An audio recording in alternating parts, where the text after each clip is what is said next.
po, meron akong paparinig sa inyo kasi po ang naglabas nito yung interview, ewan ko kung napanood niya na to, pero napanood ko to yung interview kay Topacio. Dahil si Tebes daw ay pag-usapan natin ay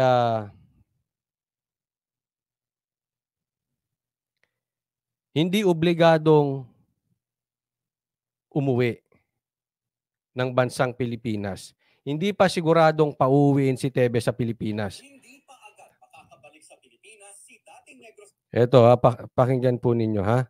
Hindi ko na lang ipapakita kasi may copyright po ang ABS, no? Pero ito yung interview kay Topacio. Si Topacio naman to eh. Our government is asking for a deportation doesn't mean that that is binding on the government of Timor-Leste. Remember that what is applicable here will be the laws of Timor-Leste. Because he's with, Congressman Tevez is within the jurisdiction of the judicial system of Timor-Leste. Yun. So maliwanag po. Hindi pa sigurado gaya ng kaya wag niyong paasahin, wag niyong bigyan ng false promises si Janice kasi hindi pa siguradong pauwiin si Kong Tebes. Dahil ang mananatiling batas kung pauwiin si Kong Tebes according to Attorney Topacio ay yung batas ng Timor-Leste at hindi ng Pilipinas. So pag-uusapan pa yan. Marami pang judicial hearings na dapat gawin kung talagang dapat pauwiin si Tebes or hindi pauwiin si Tebes. Alam nyo kung ako tatanungin kung pauwiin si Tebes o hindi? Para sa akin, hindi. Bakit? Totoo namang may political harassment. Yan po yung sasabihin nila dito. Meron pong political harassment na hindi makukuha ang hustisya ni Tebes at delikado po ang buhay ni Tebes pag pinauwi. Tatandaan natin, ay galit sa kanya. Bago pa marinig ang kanyang panig, sinabi na ni Boying Rimulya na case closed to. Sa madaling salita, hindi po siya magkakaroon ng fair trial.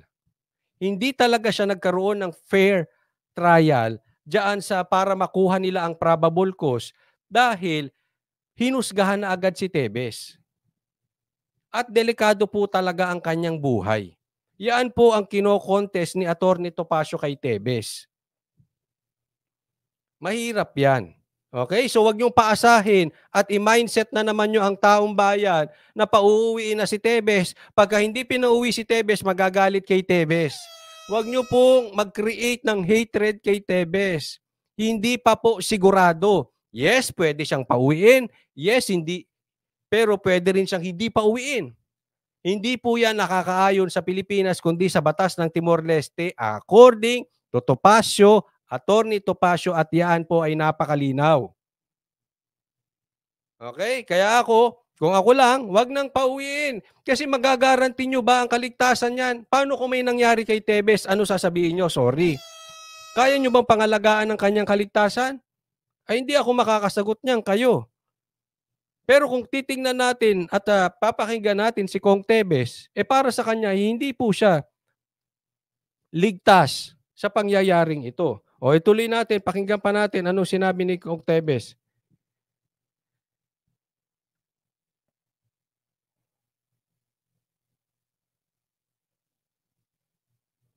Manatili sa Timor-Leste. Just because your passport is cancelled doesn't mean you are deported immediately, because there are other circumstances here that may be taken into account by the court. That is why there is a trial. Kasama sa igigit ng kampo ni Tebes. So sa madaling salita, magkakaroon pa po ng trial, ha? Okay? So wag niyo pong iligaw ang publiko patungkol sa mga balita kay Tebes. Hindi ko po sinasabing hindi pa uuwiin si Tebes. Pero magkakaroon pa di umano ng trial at hindi pa siguradong pauuwiin. Hindi ako magdi-decide niyan.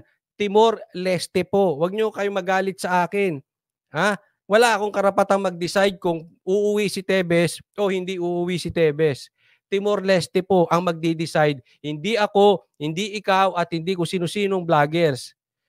Okay? So wag niyong iligaw ng usapan at gagawin niyo na lamang trial by publicity Etong patungkol kay Tebes, wag niyong i-brainwash yung taong bayan.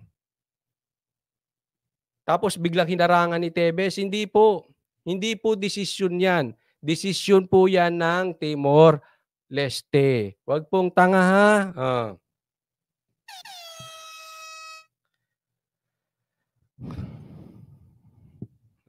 Tuloy tayo. paglilitis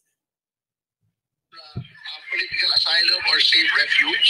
Aside from the judicial recourse, the executive under the East Timorese Constitution also has the power to grant political asylum to any person who can prove that he or she is being politically persecuted in his home country. Yon.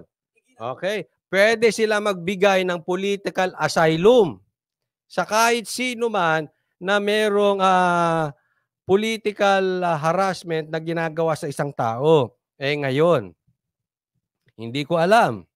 Baka mamaya, makapagpalabas ng ebidensya na ititiklop si Kong Tebes o meron talagang danger sa kanyang buhay, may mahanap sila Atty. Topacio na ebidensya, na video, na audio, or kung ano-ano pa man na talagang delikado si Kong Tebes dito, ibibigay po yung political asylum para kay Kong Tebes.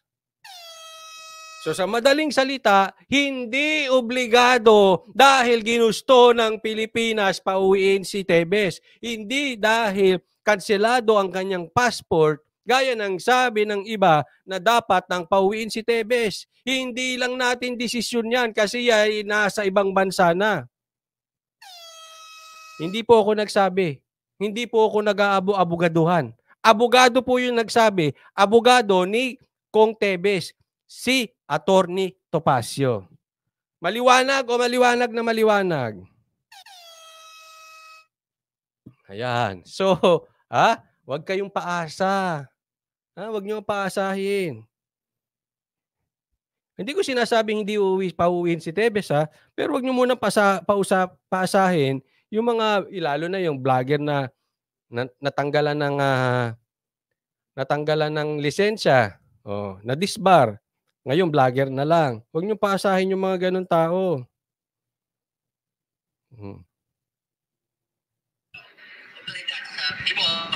Para gamitin sa kahit na anumang legal na posisyon para maipadala si Tebes sa Pilipinas para managot. sa ngayon, mananatili muna sa kustodiya ng Timor Leste si Tebes hanggang maibaba ang desisyon sa kanyang paglilitis. Maliwanag. Sa ngayon, mananatili sa Timor Leste si Tebes. Walang balita. So kung meron kayong balita na pauwiin na si Tebes, fake news po yun. News 5 kakabalita lang po. Yan Ay News 5, ABS. Kaya hindi ko mapakita kasi nga meron silang copyright. Pinadinig ko lang. Okay? So, wag maniniwala sa fake news. Dapat may ebidensya and I think Tebes will be safe dyan sa Timor Leste. Siguro na lang pagka nakita na natin na magkakaroon siya ng fair trial. Mahirap naman kasi wala namang fair trial talaga. Paano magkaka-fair trial? Hindi pa nga nagsisimula, case closed na. Anong fair trial doon?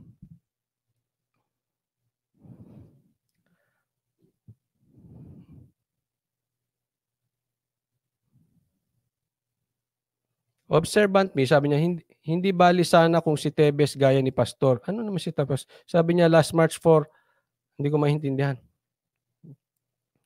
Wala po. Yan sa pagkakaalam ko at yan din ang di umano ay parang nabanggit ni Atty. Topacio, no?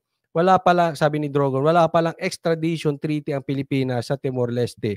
At yes, at mayroon pa silang karapatang magbigay ng political asylum. Okay? Maliwanag po tayo dyan.